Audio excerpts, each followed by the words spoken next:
માએ કાગવડ ગામે વાસજો, બ્રહ્માના ખબકાર ધરતી કોડલે.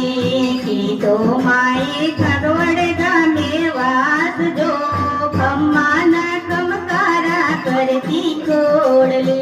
વાઘને આકાશમાંથી